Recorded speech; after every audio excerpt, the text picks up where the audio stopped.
Friend, आज की इस वीडियो में हम लोग स्वाद अलग अलग क्लास 4th का चैप्टर नंबर 5 पर्यावरण और हम जो चैप्टर बिहार SCERT की जो लोग तैयारी कर रहे हैं उनके लिए ये वीडियो है।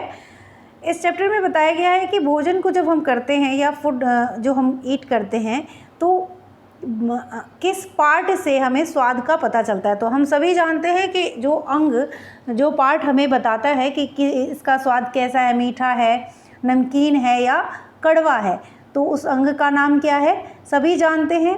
तो उस अंग का नाम है, जो इम्पोर्टेंट इस चैप्टर में बातें हैं बस वही हम देखेंगे, तो वो है हमारा जीभ का भाग। तो जीभ का जो आगे का भाग होता है वो क्या करता है, हमें मीठे का स्वाद बताता है। आगे का भाग यानी अग्र भाग क्या कहलाता है, अग्र भाग जो होता है, इसमें दिया नहीं हुआ है, अग्र भाग जो होता है वो मीठे का स्वाद बताता है। जीभ का आगे का भाग मीठे का स्वाद बताता है। इसी तरीके से जो देखिए, मुंह के किस अंग की वजह से हमें वस्तुओं का स्वाद पता चलता है, उस अंग का नाम लिखिए और चित्र बनाइए। तो जीभ से पता चलता है। अब क्वेश्चन आपसे पूछा जा सकता है कि मीठे स्वाद का पता आपको जीभ के किस भाग से पता चलता है, तो वहाँ पे आप लिख देंगे अग्र भाग। अगर ऑप्शन में है तो वहाँ लगा दीजिएगा। इसी तरीके से जब नमकीन की बात आती है कि नमकीन स्वाद का पता कैसे लगता है, तो अग्र मध्य यानी अग्र मध्य बीच का जो भाग होता है वहाँ से हमें नमकीन स्वाद का पता चलता है। ये ऑप्शन हो तो नमकीन के लिए लगा दीजिएगा। कड़वे की बात है तो पश्च भाग, कड़वे स्वाद का पता कहाँ से चलता है, पश्च भाग से, ठीक है। तो अग्र भाग से मीठे का, नमकीन का अग्र मध्य से, और कड़वे स्वाद का पता हमको जीभ के पश्च भाग से लगता है। तो ये तीन जानकारियाँ हमने जान ली, क्योंकि यहाँ पे ये टॉपिक दिया हुआ है तो इससे क्वेश्चन वो बना सकते हैं। नेक्स्ट देखते हैं कि क्या बताया गया है। अब टीथ कितने होते हैं उसके बारे में बताया गया है और कौन कौन से होते हैं। तो हम जानते हैं कि जब हम छोटे होते हैं, जब बच्चा पैदा होता है तो शैशव काल में यानी छोटे बच्चों में 2 बार हमारे पूरे लाइफ में टीथ निकलते हैं। तो हमारे दांतों का जो फर्स्ट सेट होता है वो कब निकलता है, शैशव काल में यानी बचपन में।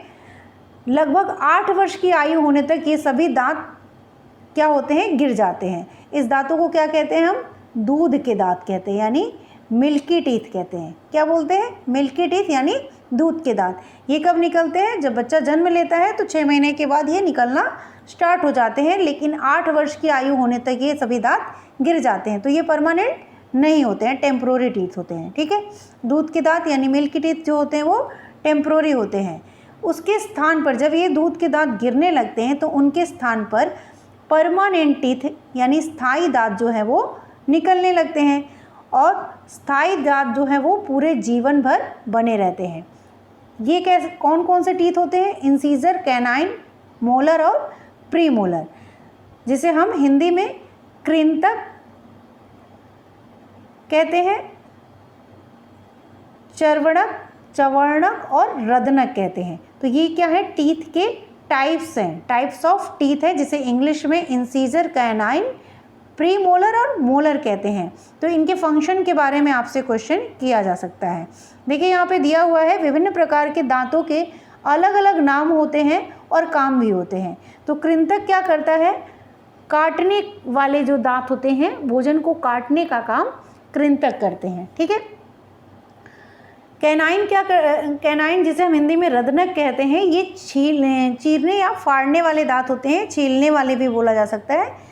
ये रदनक जिसे हम इंग्लिश में कैनाइन कहते हैं।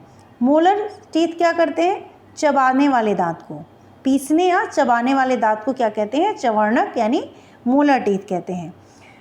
ये हो गया फंक्शन, और इसके बारे में आपसे पूछा जा सकता है। और चैप्टर में देखिए क्या दिया हुआ है। तो इस चैप्टर में टीथ की संख्या के बारे में है। तो टीथ की संख्या हम जानते हैं कि जो छोटे बच्चे होते हैं उनमें जो फर्स्ट सेट टीथ निकलता है उसकी संख्या 20 होती है, और जो बड़े होने पे होते हैं उनकी संख्या 32 होती है, सभी जानते हैं। और इम्पॉर्टेंट चीज़ इसमें क्या है, इसमें आपको देखने को मिलेगा कि जिस तरह हमारे दांत होते हैं उसी तरह जानवरों के भी दांत होते हैं, ठीक है। उनके दांत भी गिरते हैं, कुछ जानवरों जैसे घोड़ा और शेर के भी दांत मनुष्य की तरह एक बार गिरते हैं और उनकी जगह नए दांत आ जाते हैं। इम्पोर्टेंट क्या है इसमें, सांप और मगरमच्छ अपने जीवन में कई बार दांत बदलते हैं। तो ऑप्शन बना सकते हैं कि सांप और मगरमच्छ अपने जीवन में कितनी बार दांत बदलते हैं, तो ऑप्शन दे देगा एक बार, 2 बार, 3 बार या कई बार।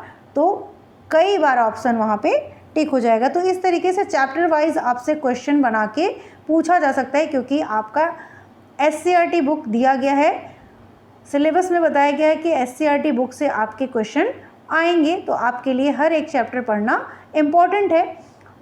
नेक्स्ट वीडियो में मिलते हैं अलग चैप्टर के साथ। तब तक के लिए अगर चैनल को सब्सक्राइब नहीं किया तो सब्सक्राइब कर लीजिएगा। छोटी छोटी वीडियो में हम लोग हर चैप्टर को कवर कर लेंगे और मेन इंपॉर्टेंट पॉइंट को पढ़ते चलेंगे।